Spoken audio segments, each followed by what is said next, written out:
I ended my marriage because I didn't want to force my kids to live with my wife's oldest daughter again. My wife and I, both 30s, are parents to 5 kids between us.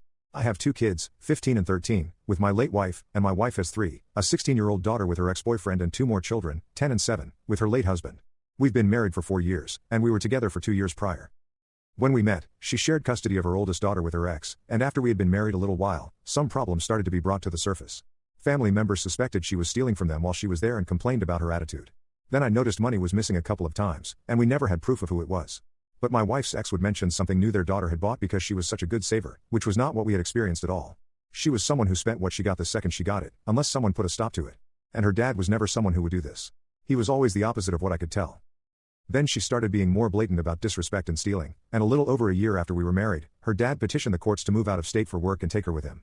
My wife fought against it, but her oldest wanted to go, and the judge weighed that in their decision and allowed her ex to take their daughter, but ordered him to be responsible for paying for every visit to us. It was during her visits that she got worse about stealing. She'd wait until she was leaving and take things that were small enough that wouldn't be missed immediately.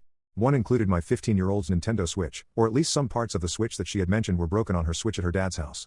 But other things were missing after she'd left, too. My wife replaced the stuff for oldest, but after the Switch, which wasn't too long ago, I told my wife we needed to figure something out because I didn't want my kids dealing with that, and that I had a duty to think of them first. While we were talking it out, her daughter asked if she could come live with us for good during her summer visit. My ex immediately said yes, and she was excited. I was not. She said we could nip it in the bud now. The other family said it wouldn't be that easy because there were suspicions since she was 7, and she was getting worse. I agreed with them, but I told my wife I understood she had a duty to her daughter, like I had my kids. She said it wouldn't be so bad and we'd figure it out. I told her I didn't believe that to be possible, and I said I would move out with my kids. She asked me to at least talk to my kids first and see if they'd mind. But we both knew their stance already. My son said after the Switch that he didn't want to have to see her again. My wife told me we needed to work this out because her younger 2 couldn't lose me. I said I felt awful about that, but I wasn't going to make my kids live with her older daughter. My wife said I had the same duty to all 5, and if I have such a problem with her daughter's behavior, I should stay and help fix it instead of running. I told her I was not willing to lose my kids over her oldest and that I would stay in the lives of the younger 2 if that's what they wanted, and she would allow, but it was clear we could not make this work. My kids were so relieved when we moved out, so I knew I made the right choice. They admitted they expected her to steal all kinds of stuff from them if we stayed. I filed for divorce a couple of weeks after the kids and I moved out.